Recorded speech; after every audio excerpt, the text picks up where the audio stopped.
Stadio del whatever. Celtic 2, Bologna 2, real roller coaster of a night, real brave performance by Martin O'Neill's side, and so much to cover. This is Tino with the final whistle show, joined here by Brydo. Brydo, your initial response to that one? Good evening, mate. Good evening, everybody watching live. My immediate is would have taken a point before the game. Frustrating bit is obviously going 2-0 up, but I think there's been a lot of accusations from myself and yourself and all other podcasts and fans and WhatsApp groups about the character of the team, people chucking it down in tools, no interested. I think almost to a man, it's questions over Rio, but questions, to a man, I think a lot of them answered that tonight, and I don't know whether that's because of who they're playing for, manager-wise, or where they are in their own season, or their own performances, or maybe they've had a long chat with each other. I don't know, but the character they showed tonight should give us all much more hope than what we've seen so far this season, for sure. Brydo, they say that teams generally are a reflection of their manager, and I think that's what we've seen tonight. There's a moment that there is a lot of moments, or there are a lot of moments for us to cover, but there was a moment towards the end of the game. It's about 92nd minute in. Celtic are hanging on for dear life when we get a throw in high up on the left hand side, and the commentator asked the question, will Celtic go for it? What will Martin O'Neill decide? And it cuts to Martin O'Neill. I don't know what he was saying, but words to the effect of, get in the fucking box. Get it in the fucking... He was just going for it. And I think the commentator used the term, Celtic are rolling the dice here. And I loved that. I loved the fact that we were down to 10 men holding on and we were still going for it. And that tells me that this, and this might only be a temporary thing, probably will only be till May, but this is a side moulded in Martin O'Neill's characteristics, and he wasn't settling for that 2-2 tonight, and I just loved that moment. Yeah, and I think, Martin O'Neill, it's Strachan had a bit of it too, but the amount of late goals that we've been at Celtic Park and watched, or been on the TV and watched, they don't happen by accident. They happen because a manager decides, I'll not settle for what we've got. Was it roll the dice? Call it whatever phrase you want on it, but it was a chance to score a goal and win a game and essentially qualify. We'll go for it. I don't know what Martin O'Neill's thoughts would have been, like realistic thoughts would have been for, of what we could achieve tonight, just based on, I think, the number of midfield. I suppose just the feeling around the club as a whole, the lack of transfer activity, the lack of support he's had. A lot of it's all negative. Even how, some people say we lost a 2-goal lead and just refused to accept the fact we're down to 10 men for the vast majority. It's just that's the narrative, and it's because we're the big dogs and people want to chop us down. But the manager at the helm, that's one real thing that I think every Celtic fan agrees on, and we're all pulling in that one direction in regards to him and the message he's given to the players. And you're right, it is get it in the box, go for it. I thought we should have got a corner and another chance to win the game, but the referee, as he was all night actually, was quite disappointing in some of his decisions. But yeah, I love that sentiment. Actually, with Wilfried Nancy, I like the idea that we would attack and try and go and win games. But with organised chaos, if you like, disorganised chaos, whatever you like, it's very, very different. You can go and win a game and make decisions like Martin O'Neill was saying there, even just throw them in the box in that way. And it's a more controlled way of doing it.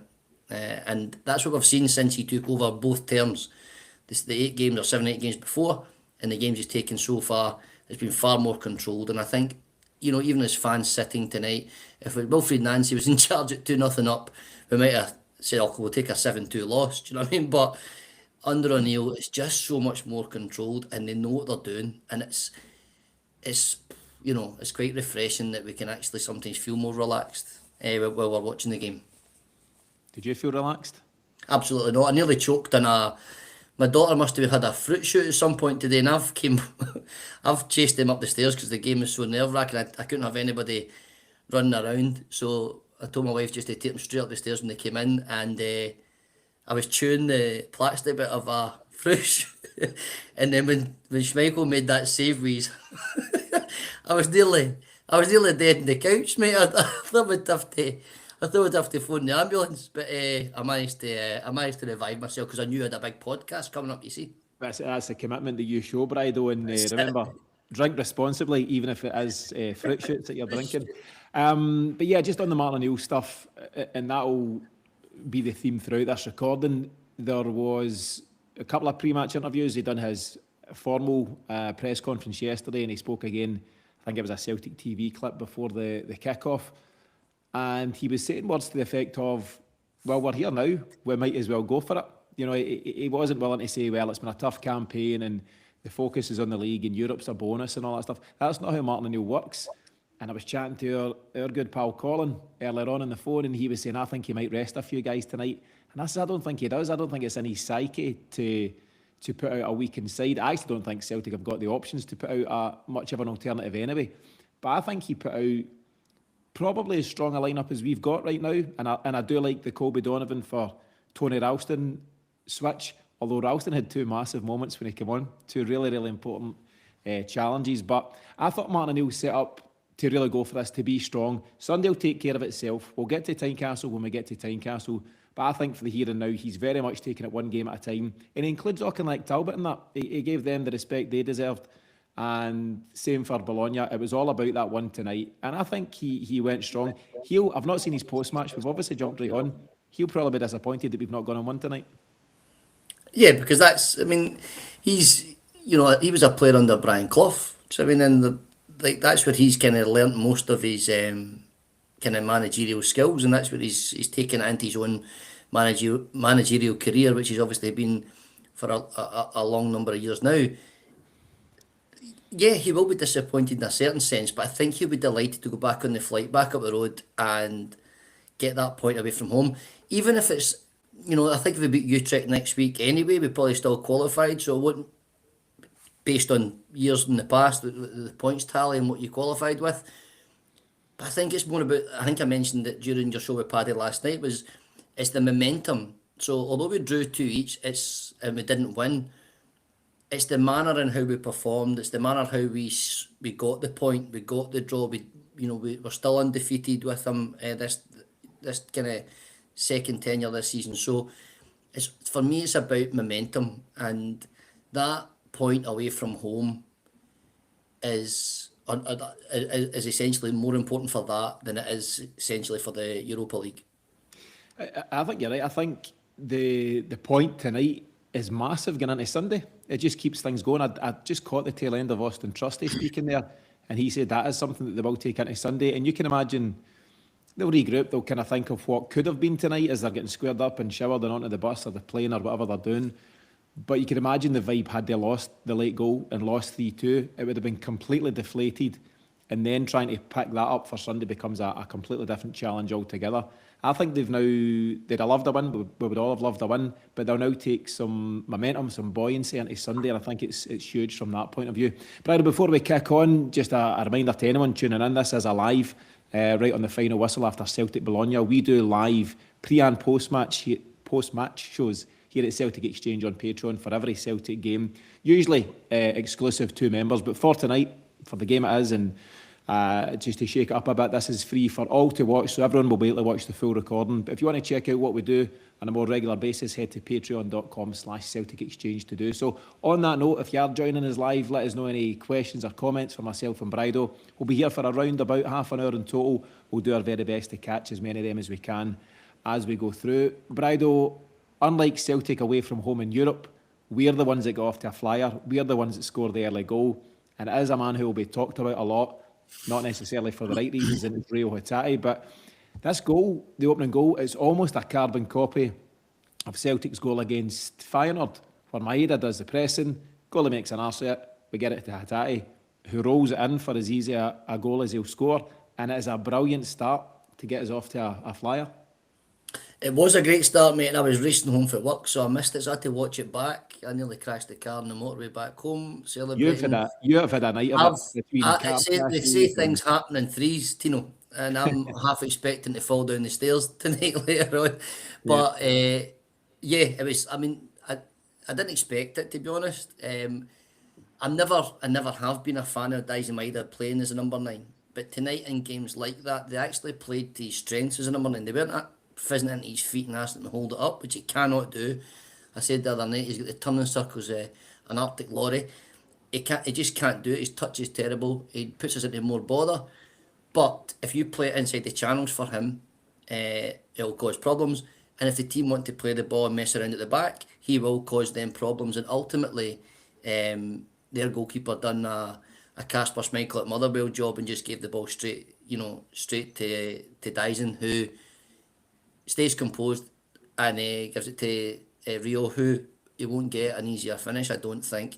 And you're right, it was a similar start to the Feyenoord game, and one whether we thought we would get a start like that or not, it was very much welcomed, and I think it really settled us into the game. A goal like that's the biggest strength that it allows us to relax, because in our mind, a point's a good result. They need to beat us. We might get a second before they even start, and ultimately obviously we did do that later on. Yeah, absolutely. You're right to highlight and to praise Dyson Maeda. San Fran Celtic says that Dyson is a one-man pressing machine, and you've seen all that and then some tonight. I thought he really put on a shift. I mean, he walks the tightrope when it comes to red cards. He's picked up a couple of reds for Celtic, hasn't he? Yeah. But he's on a yellow. At first I didn't think his yellow was a yellow. Then I seen it back and I thought it probably was. And at that point, and I think I'll check the timing of that actually, that's 27 minutes in. He's walking an hour-long tightrope there to try and avoid getting a second yellow. But such is the way he plays the game, there's kind of no off switch with Dyson Maeda. It's this kind of all or nothing way of playing, and it proved so valuable for the team tonight. It was just so effective. And actually, Brydo, we take the lead and we're delighted to do so. We get another chance almost immediately. It ends up breaking to Yang. I thought he should have gone across the goalie, but he's maybe just trying to get something on it. He goes high to the goalie's near post, and the goalie manages to get a big hand. And you're maybe thinking that's a lost opportunity, but as we know, we do get that second goal. But there's a whole lot that happens before that.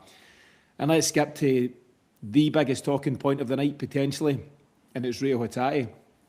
And his first yellow card is so frustrating. He'd been having a frustrating night up until that point. He'd given it away cheaply in midfield. He didn't get his body in front enough. He was cheap in possession. But the one where he picks up his first yellow card, Callum McGregor effectively puts him through on goal. He's in on the left-hand channel. If that is someone with more pace, if that's Tunetke, maybe Yang, maybe Maeda, you're in on the keeper. You know that Reo Hatate's slow. We know that from the few years he's been here. But you're thinking, if you can't get in on goal, can you create a chance? Can you retain possession? Can you do something? He done neither. It breaks to Lewis Ferguson, and Hatate's grabbing at him and clawing to try and get back, and puts in a lazy and a cheap foul. And it's so instead of being in on goal, we've got a player booked, and that is not long after Maeda's. Let me check. That's 31 minutes. 3 minutes later, you knew the chat was going to be, the collision that got him sent off, you knew the chat was going to be, he's given the ref a decision to make. And at first I just thought it was a coming together. He's gone across him and clipped the guy's heels. But it's not. You see that he doesn't lash out. That would be a bit dramatic. But he does make a move towards their player. And you know that an Italian's going to make the most of that. That guy's rolling about, grabbing the ankle and all that stuff. And he's gone. And my initial reaction, again, was that it wasn't the right call. I think it was. Where are you at on it? I'm at that he's absolutely stupid, is where I'm at. I mean, you mentioned that Dyson was on a tightrope. Well, obviously, Reo, with that, I actually am more annoyed at his first booking than his second. Because he's meant to be our kind of more advanced midfielder who gets into final thirds, who then brings other players into play, a bit of creativity, which you've seen him doing it over the years. But he's not done it at all this season. He's maybe done it in the odd game, the odd moment in a game. I've seen him have far too many shockers, absolute shockers. He came on against the Rangers even in that game, and just I don't think he passed a Celtic player. And I'm just using that one as an example. He's done it game after game. The odd decent one, which we kind of see glimpses of it. You mentioned, I think last night, with Paddy about the World Cup. With Reo Hatate's not going to the World Cup. I wouldn't put Reo Hatate in the Scotland squad, let alone the Japan squad. Honestly, he's just not done it. He looks like a player for me that's not just even unhappy. It's like he resents being at Celtic just now. It's like he's not on the ball, he's not on the game. And tonight, that first booking epitomised pretty much where he is with Celtic right now. One, he doesn't make the most of a really, really good opportunity that he helped create. Two, he then loses his discipline by losing the ball and then decides, oh, on the halfway line, I'm going to get an absolute cast iron guarantee yellow card that then puts me on the ropes in a game that we're winning. To then go and do what he'd done, like you said, with 3 minutes later. I mean, you say talking like Dyson was walking a tightrope. Hatate's on the tightrope, decides to wobble it, tries to hop his way over the tightrope to get to the other end. That's what he essentially done by doing what he done. There was no chance he was staying on the tightrope. He was gone, he was falling, he was off. The player made the most of it. I mean, he was holding his ankle and stuff. But in Europe, that's what you've got to expect. He's experienced enough to know that. And it was absolute, just clown behaviour. And I know people are saying he should never play for Celtic again and all that. I mean, I can see why people think that. Because he's not done anything for us positively for a long time. I know he got his goal, but let's be fair. I mean, even Colin, you were talking about earlier on, would have scored that. I mean, there is a lot of frustration, and we're seeing that in some of the comments. There's one that's just come in there from Martin Clark, who says, Reo thinks he's better than he really is. Can't wait to see the back of him. And I mean, it seems strong, don't get me wrong, but I can understand the frustration. Reo Hatate was playing tonight like a guy who's maybe been told he's not getting the dream move that he wants or something like that. And I don't think that's the case at the moment, because I think Reo Hatate finds himself in this unusual position. Maybe you and I have talked about this before, Brydo. At whatever age he is just now, 27, something like that, 27, 28, he's not got the move that he maybe thought he would get or maybe thought he would deserve. And now he finds himself in limbo. He likes it okay at Celtic. It's fine. Glasgow's fine. But he maybe thought he'd have been Premier League by now, or La Liga or Serie A or whatever. He's not getting that move, but not because anything that Celtic are doing by way of holding him back. He is holding himself back, and there's something far wrong. And we've seen these performances from him all too often in recent times. And when you go into Europe, you can't afford to have anybody off their game. You know, if you want to have a chance of getting something, or at least a win, you need everybody firing on all cylinders and giving their absolute all and showing tactical discipline and all those things. And I know Martin O'Neill was furious at the sending off, and he himself got a booking at the time. Someone said, is that the first or the oldest booking in football, a 73-year-old? It might be. But he'll watch it back and he'll realise that Reo Hatate did deserve to go off, and he's asked a question of the referee, and he will be furious. And I don't know how he deals with it as a manager. Do you do it now, tonight, or do you let cool heads prevail and catch Reo at Lennoxtown or wherever tomorrow? But he will be addressing that.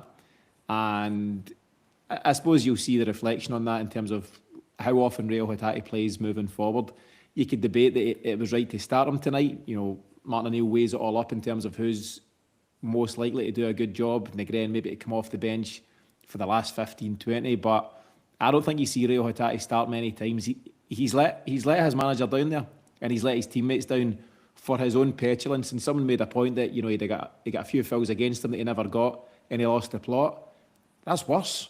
That's worse if he's saying, I'm just going to go and start kicking things because I'm in a bad mood.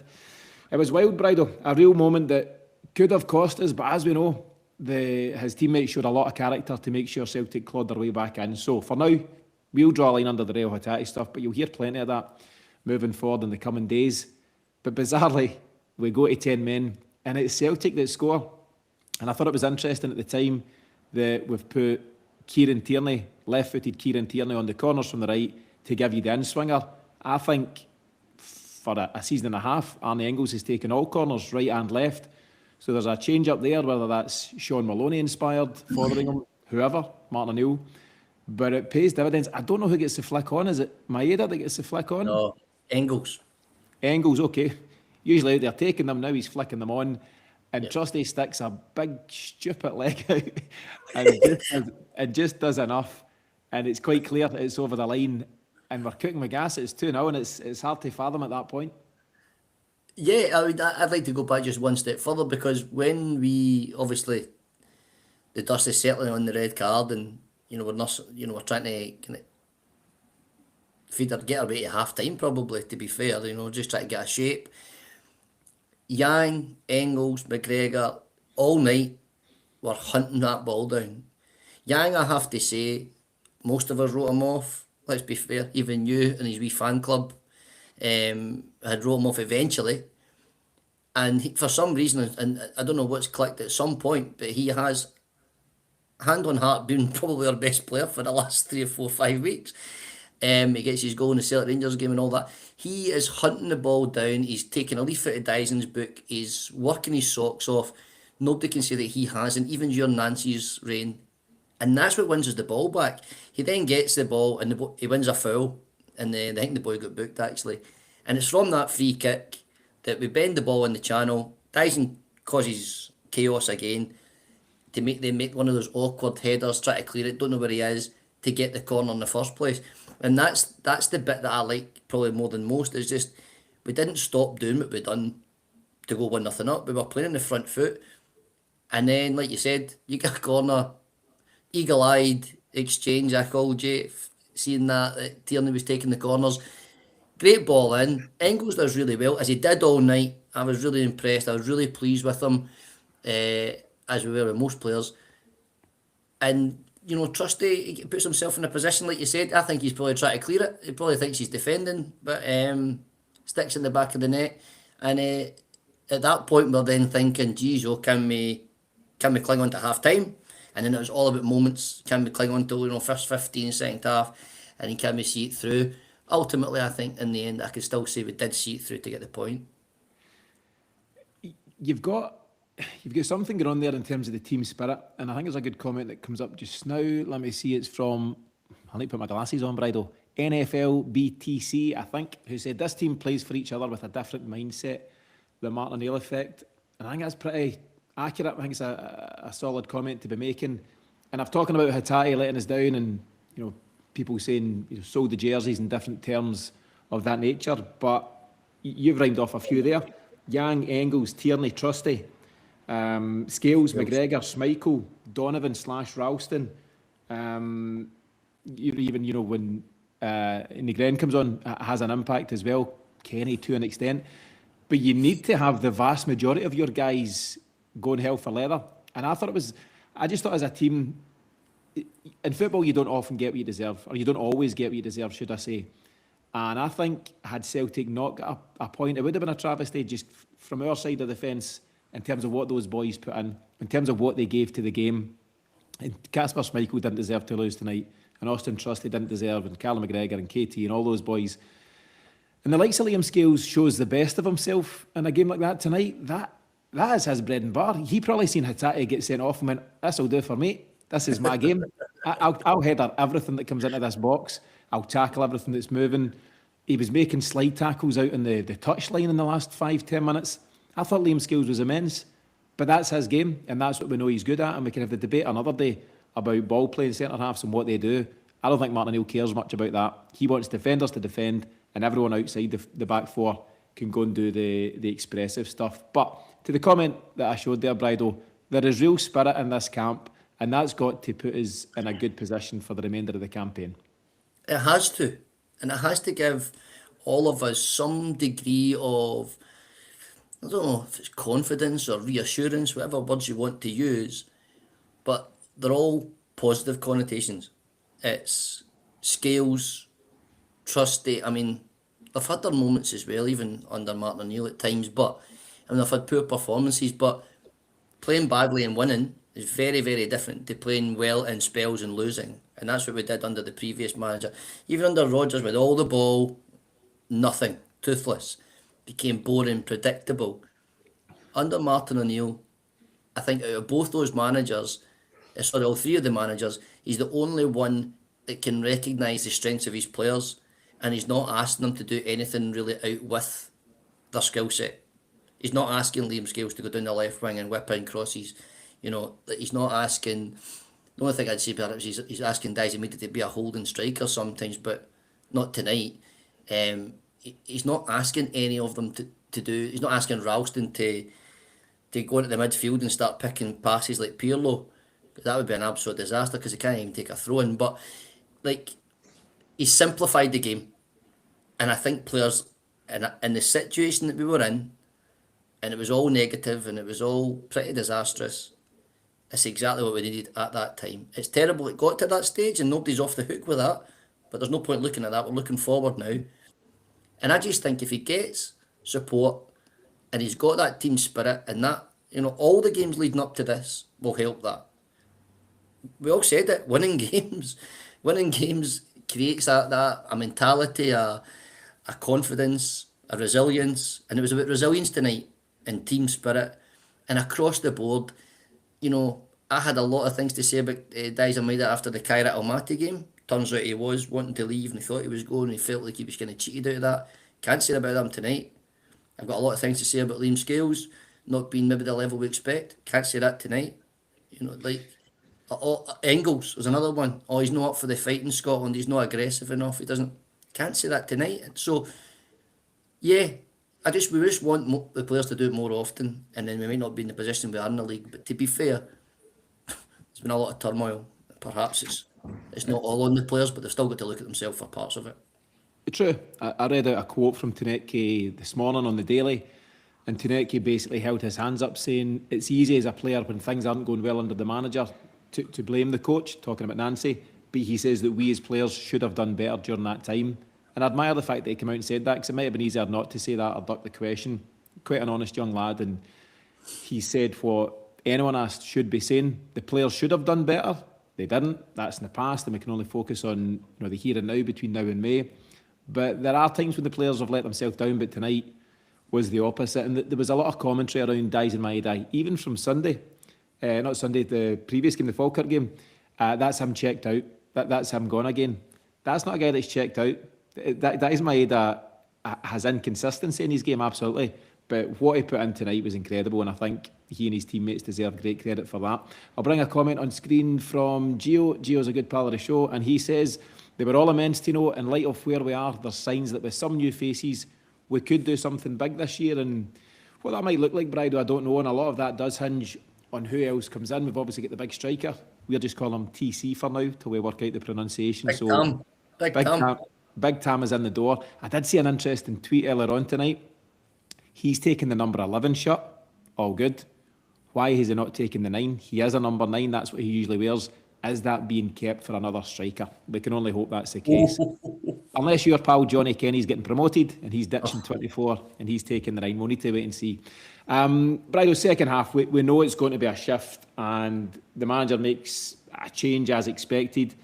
And it's Nygren that comes on for Tunetke. And that makes sense.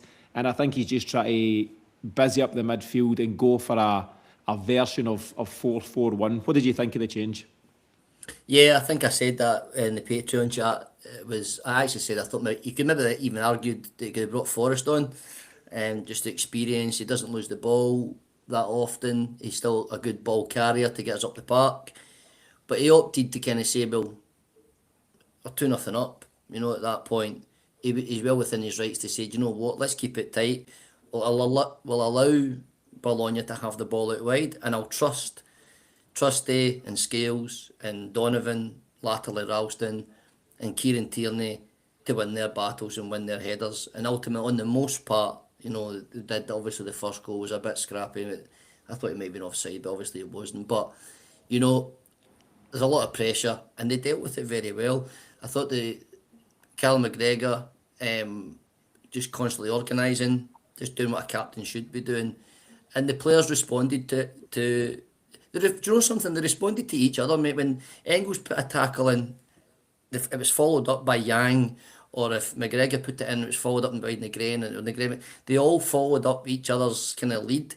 In the first half, we were playing in the front foot when it was 11v11, and they all followed each other's lead, and that's what allowed us to get those chances. Second half, we didn't really have that opportunity, obviously. It was a case of hanging on. And I think, by all accounts, they did that, and the shape was good. It's probably the first time in a long time I felt proud of Celtic. With a wee bit of adversity, did they crumble? The answer is no, they didn't. They didn't crumble. And then a couple of wee half chances and wee half moments as well that we might have nicked something on another night. But I don't think we can be greedy. I think a point is really, really good. And but more importantly, the performance and the attitude is what we take away from it. Yeah, and regardless what change Martin O'Neill made at half-time, conceded the lion's share of possession and they were always going to come on to us. There was a comment, just as we went live, Bride, on I'm not able to dig it up right now, but someone was saying that what was the midfield playing at? They camped on the edge of our own box, inviting them on. It wasn't by design. It wasn't like Celtic's midfielders wanted to be there.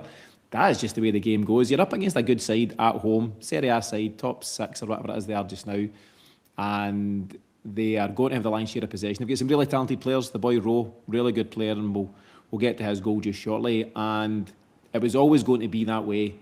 And with that being the case, it was just a case of who was going to stand up for Celtic. And as discussed, loads of them did. Do you want to have a wee game of stats? See if you can get some of these right. Love the stats, mate. Love it. What do you think the possession stat was? This is according to Flash Score, I think it is that I use. What do you think the possession stat was? For the second half or the full game? Full game. Oh, God. I'll say 76 or something like that to Bologna.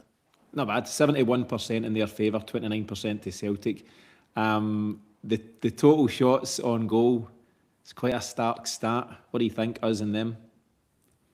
I'd imagine we would be, try to think, 4, and they would be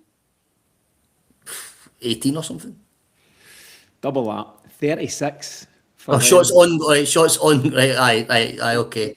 This will be of any nature. Shots by the post over the bar. 36 and 8. A couple more stats. Shots on target, 10 for them, 5 for us.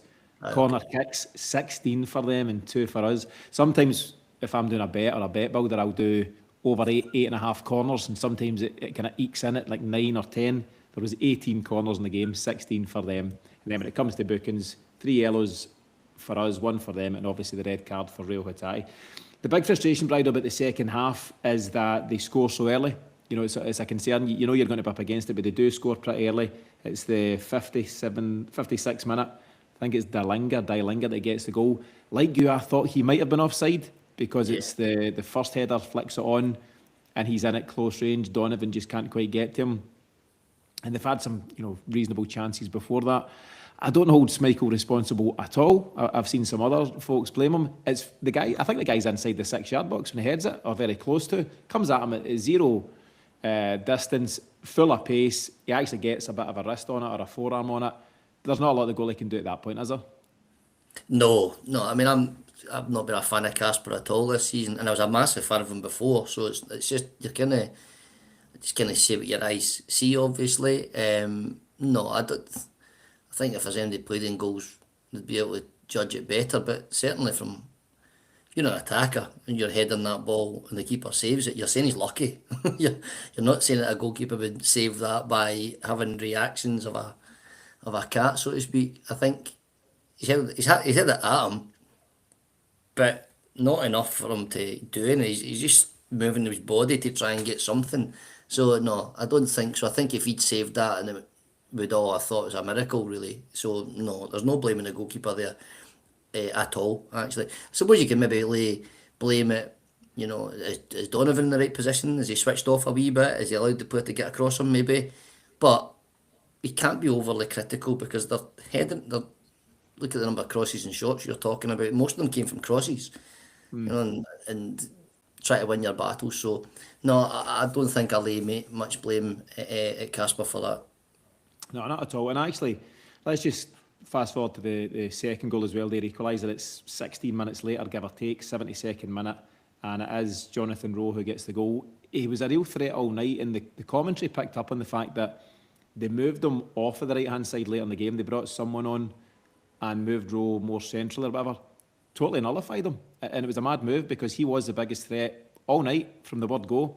At one point in the first half, he skipped through like 2 or 3 guys in the one move. It was pretty impressive. But it is him that gets the goal. And again, I just think it comes through a ruck of bodies. Is he maybe 18, 19 yards out?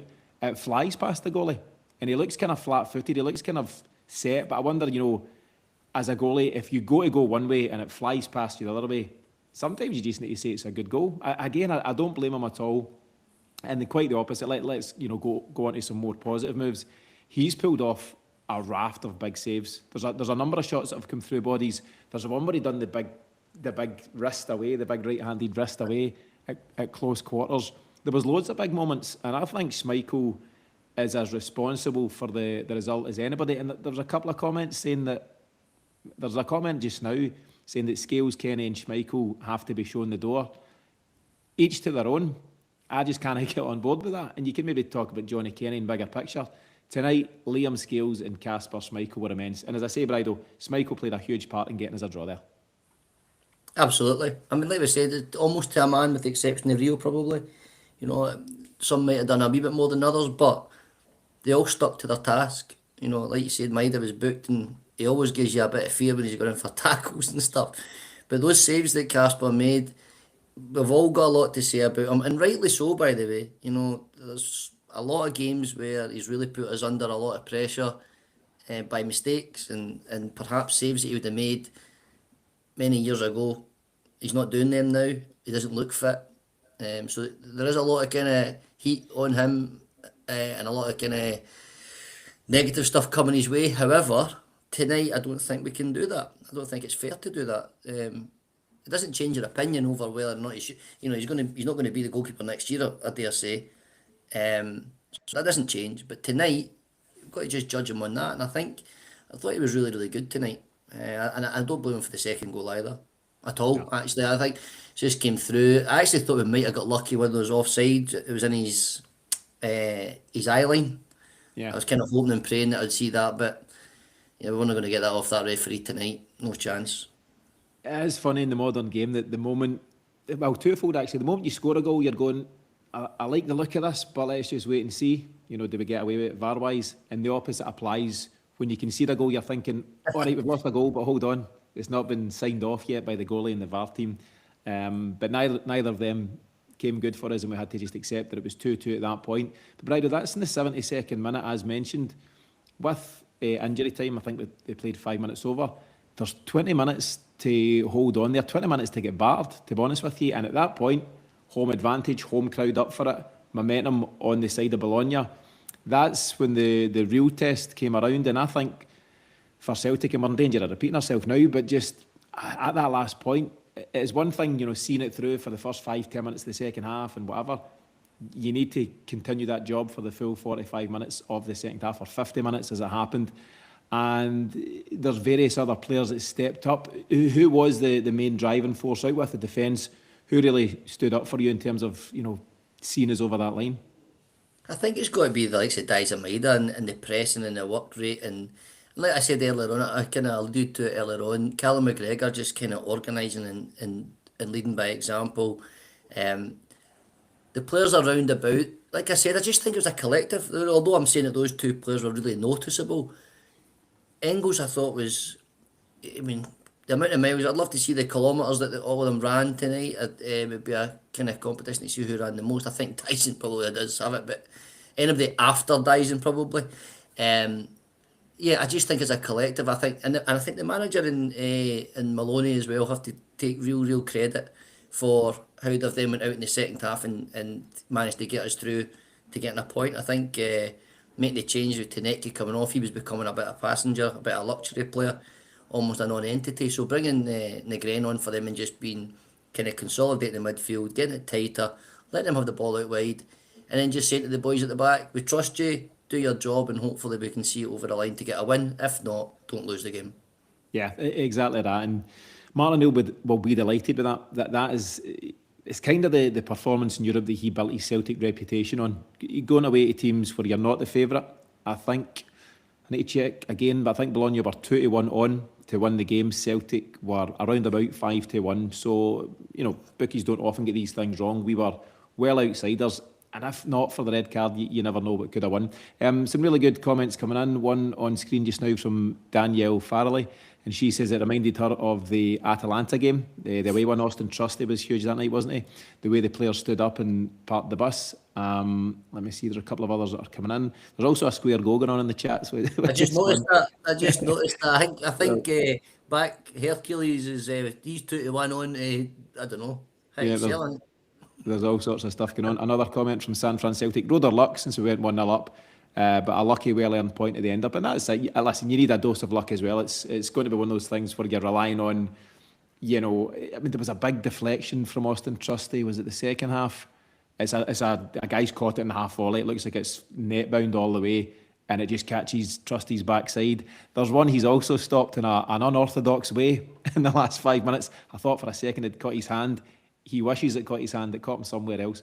And various other things. But yeah, we have to see it through, Brydo. It's one of those ones where it's going to be scrappy. But actually, just to close out on the game itself, there were a couple of moments. There was a moment where Maeda stole it high up the park, and it was him and Negren kind of in on goal, 2-on-1, and Negren tried to lift it over the last defender.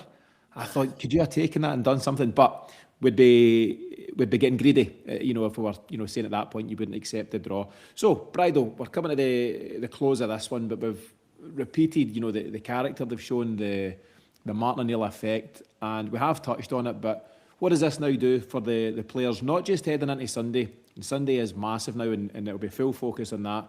But for the rest of the campaign, I mentioned this morning that the players will have learned, like it or not, tough time under Wilfried Nancy. They'll have learned probably quite a lot about themselves, a wee bit more about the game, how it works, how come, it doesn't work for some managers, it works for others.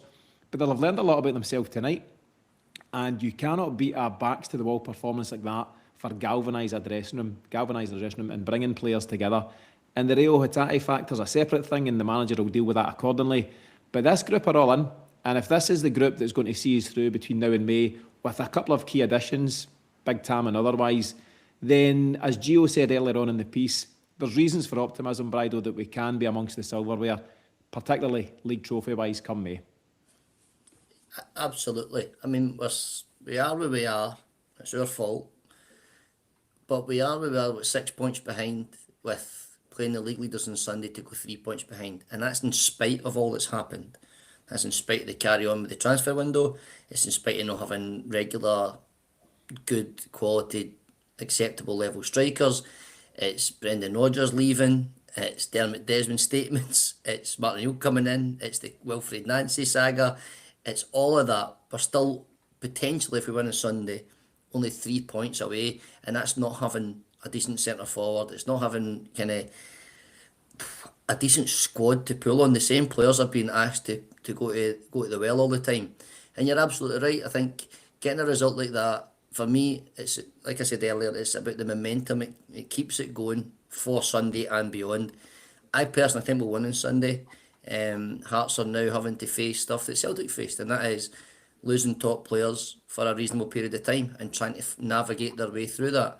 Rangers haven't really had that yet. Their time may come for that too. So, to me anyway, tonight was about that attitude. Reo Hatate, just put him to the side just now. Like that, there's no that can't spoil what we've managed to do tonight. It's not helped us, but the players again, in spite of that adversity, have turned up. And like I said, a lot of players have had a lot thrown at them by myself included, many times, and I think well justified. But tonight, there's no way I can do that, and we've got to give them credit for that. And I think that's the manager. It's Maloney. It's Fotheringham. It's the message and the. I dare say the word intensity, fuzzy, but it is all that. It's the intensity of training. It's the message that's being sent. It's the acceptable standards. They will not accept anything below that level of performance. Now, Falkirk wasn't great. Auchinleck wasn't great, but they still got the job done.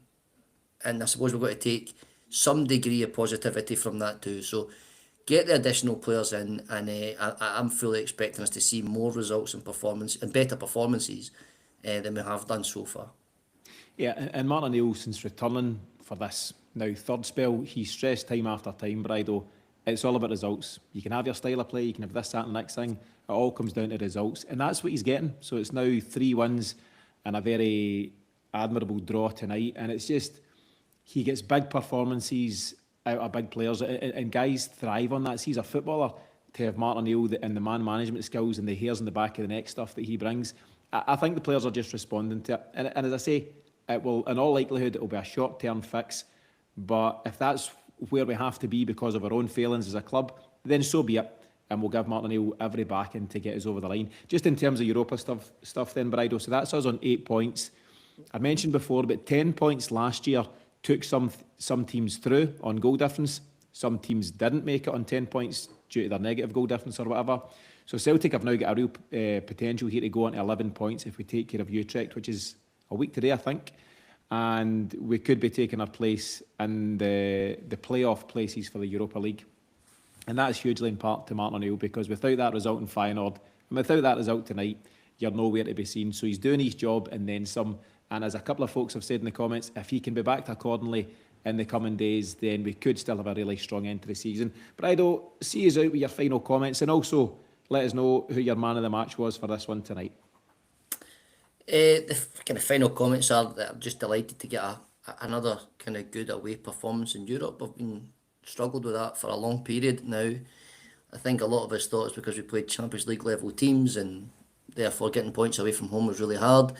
We're in the Europa and we've done no bad. I think we've got 5 out of 12 points. And Bologna, Feyenoord, and I can't remember the first game was against. We drew that one each, and then obviously at home we've got a chance to get 6 out of 12 at home. So I fully expect us to do that at Celtic Park, to get 11 points. And yeah, listen, it's not been wonderful, but it can only get better. I think if we trust the people involved, trust Martin O'Neill to get pushed to get back in the transfer market, which I hope he does.